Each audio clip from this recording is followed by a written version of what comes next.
दूसरे की बुराई ढूंढने से अच्छा है कि नेत्र बंद कर कर शिव का भजन करते रहो, उसमें सुख मिलेगा। हम दूसरे की बुराई ढूंढने में अगर अपना जीवन लगा रहे हैं, हम दूसरे की बुराई ढूंढने में अपने जीवन को अगर बेकार कर रहे हैं, तो ये जीवन की सार्थकता नहीं हो सकती।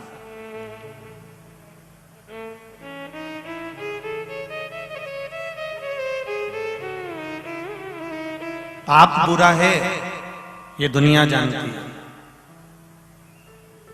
आप और हम अच्छी तरह से जानते हैं कि पाप करना बुरा होता है, पाप बुरा होता है।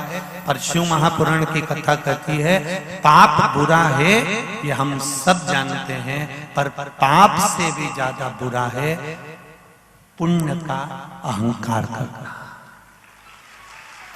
अगर हमने थोड़ा सा पुण्य करा, थोड़ा सा सत्कर्म करा, थोड़ा सा भजन करा, थोड़ा सा मंत्र जाप करा, थोड़ा सा किसी का साथ दे दिया, थोड़ा सा दान दे दिया, और उसका हमको अहंकार आ जाए, जैसे कोई कह दे कि मैंने तो नागेश्वर महिला मंडल को एक टीपा तेल का दिया था, तो मेरे घर पे नुक्ति भेज देना।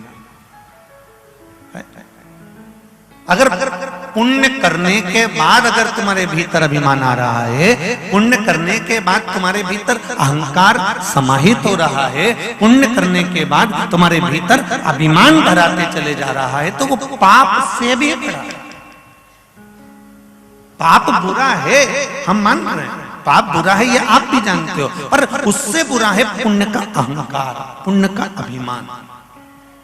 कहीं हमारे भीतर सत्कर्म करते करते अभिमान तो नहीं आ रहा है। हमने एक पशुपति व्रत करा, पशुपति व्रत कर कर हम मंदिर गए, मंदिर में हमने पशुपति व्रत धारण किया, और हमने 4 लोगों के सामने मिलकर के दिया, मैंने तो 2 बार पहले कर चुकी हूँ पशुपति व्रत, मैंने तो 3 बार कर लिया पशुपति व्रत। तो भगवान के मंदिर में रहकर पशुपति व्रत धारण कर कर, सोमवार का व्रत धारण कर कर, भगवान का भजन कर कर, यदि तुम शिव मंदिर में ही अपने व्रत का अभिमान प्रकट करोगे, तो वो व्रत तुम्हारा लगने वाला नहीं है। उस व्रत की कोई उस व्रत की कोई मूलता नहीं, उस व्रत की कोई महत्वता नहीं। मैं रोज शिव जी के मंदिर जाती हूँ, रोज झाड़ू लगाती हूँ, रोज आधा घंटा सेवा करती हूँ, मैं बहुत सेवा में लगी रहती हूँ। बाकी की बइयों तो आए नहीं, इधर उधर पानी डोल के चली जाए, परंतु मैं इतनी सेवा करती हूँ। तो तुम किसके लिए कर रहे हो? किसी को दिखावा करना है, किसी को बताना है? तुम सेवा करो, तुम झाड़ू लगाओ शिव मंदिर में, तुम पुताई करो शिव मंदिर में, तुम सफाई करो शिव मंदिर में, जरूरी है।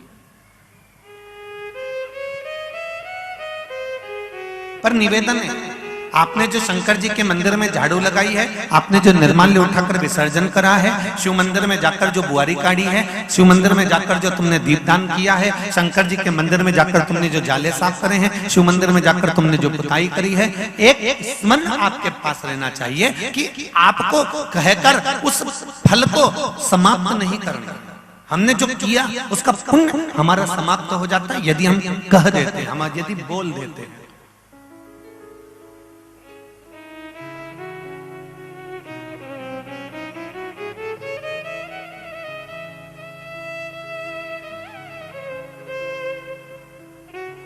एक माता, पिता और पुत्र में एक अंतर बहुत भारी होता है कि पुत्र अपनी पत्नी के आने के बाद में अपने मम्मी पापा को, अपने माता पिता को कह देता है कि मैंने अभी दिवाली पे आपको साड़ी दिलाई है, मम्मी पहन लेना, मैंने तुमको साड़ी दिलाई है। इतने में बहू आकर कहती है इन्होंने आपको वो दिलाया था, वो पहनती क्यों नहीं हो?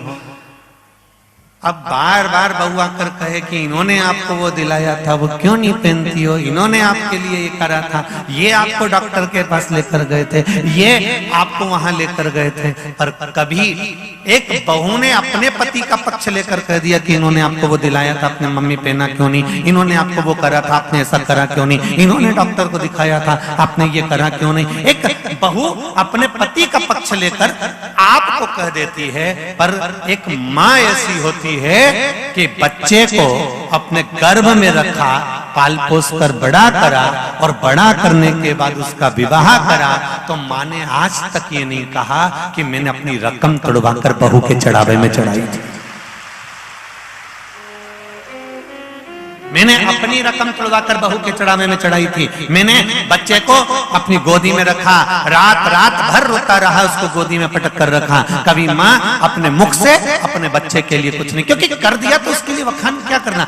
माता पिता का सबसे बड़ा कर्म ये होता है कि वो बखान नहीं करते। और आज की पीढ़ी का ये कर्म होता है, नवयुवक जो हैं वो तुरंत कहकर बता देते हैं कि इन्होंने आपके लिए करा था, उन्होंने आपके लिए करा था, आपके लिए ऐसा किया था। और शिव महापुराण की कथा कहती है हमें अपना जो भगवत भजन है, अपना जो किया गया कर्म है, अपना जो किया हुआ नाम स्मरण है, उसको हमें बताना नहीं।